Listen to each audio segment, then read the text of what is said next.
Bonjour, je suis Julien Bourdeau, votre professeur de français. Je vais vous parler ici du passé récent. Tout d'abord, pourquoi on utilise le passé récent? Quelle est son utilisation? Alors, c'est un temps composé du passé, du mode indicatif.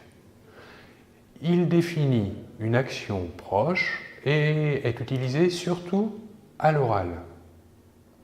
Alors, comment se construit-il? Tout d'abord, sa structure a la forme affirmative.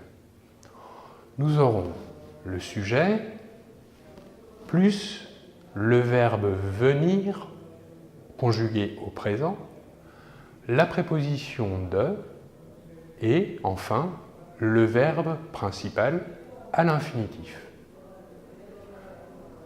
La conjugaison du verbe venir au présent est la suivante.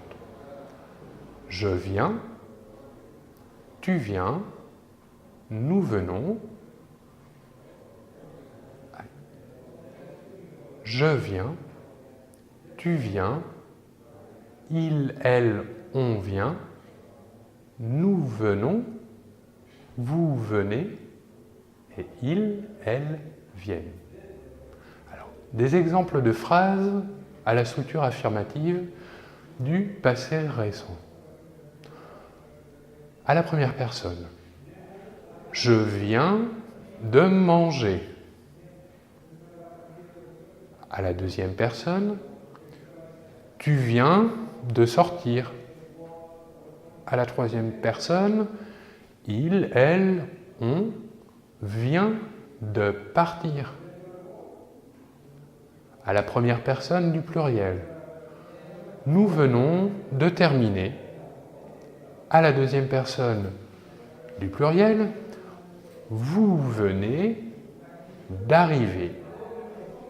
Des apostrophes, car le verbe qui suit commence par une voyelle.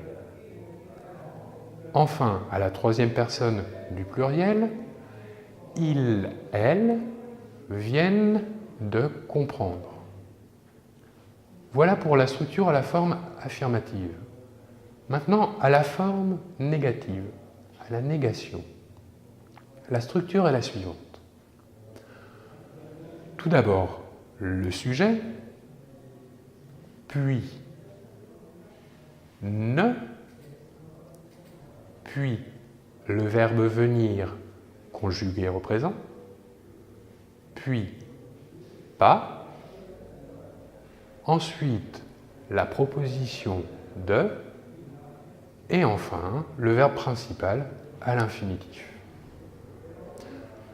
Les mêmes exemples de la forme affirmative maintenant à la forme négative.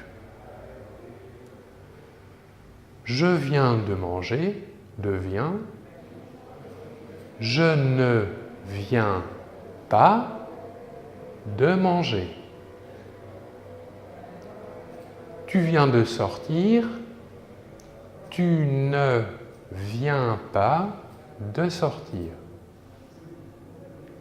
Il, elle, on vient de partir à la forme négative.